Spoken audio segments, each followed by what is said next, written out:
America থেকে সম্ভবত একজন প্রবাসী বোন, তিনি আমাকে SMS করেছেন, ভাই আপনার এই আজানের জবাব দেয়া সংক্রান্ত ফজিলত শোনার পর আমি একটা প্ল্যান করেছি, প্ল্যানটা ঠিক আছে কিনা বলবেন। আমি তার প্ল্যানটা শুনে জাস্ট অবাক হয়ে গেলাম যে আমি নিজেও তো এইভাবে চিন্তা করে আমল করার কথা আমার মাথায় আসে নাই।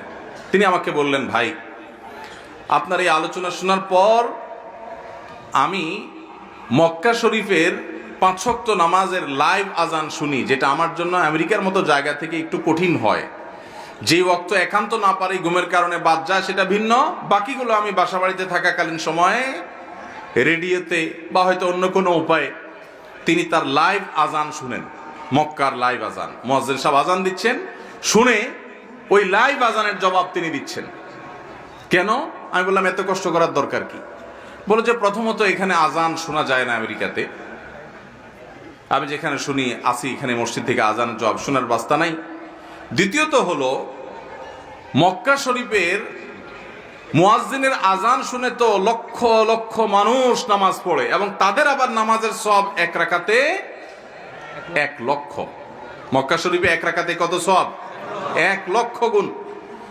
তো তাদের যেহেতু একজনের 1 রাকাতে 1 লক্ষের সওয়াব হয়, আবার সংখ্যায়ও যদি লক্ষ লক্ষ মানুষ, তাহলে সেই আজানের জবাব যদি দেই, তাহলে এই যে লক্ষ লক্ষ মানুষের কোটি কোটি সওয়াব, এগুলো ওই যে মুয়াজ্জিন আজান দিয়ে পাচ্ছেন, আমি জবাব দিয়ে যদি তার মতো সওয়াব পাই, তাহলে তো আমার অ্যাকাউন্ট, আমার আমল নামা সওয়াবে পরিপূর্ণ হবে।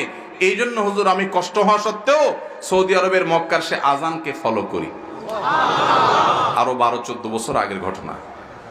তার এই SMS পাওয়ার পর আমি নিজে আপ্লুত হয়ে গেছি যে আল্লাহ, আমিও তো এইভাবে চিন্তা করি নাই যে আমলের জন্য এতটা পাগল পড়া হওয়া যায়। আমাদের বোনরা আমলের ক্ষেত্রে অনেক এগিয়ে, আমাদের পুরুষদের চাইতে বাংলাদেশেও আমি দেখেছি, সর্বকালেই অবশ্য সব সমাজেই আমাদের মা বোনরা বরাবর এগিয়ে থাকেন। আল্লাহ তাআলা আমাদের মা বোনদেরকে দ্বীনের জন্য কবুল এবং মঞ্জুর করেন।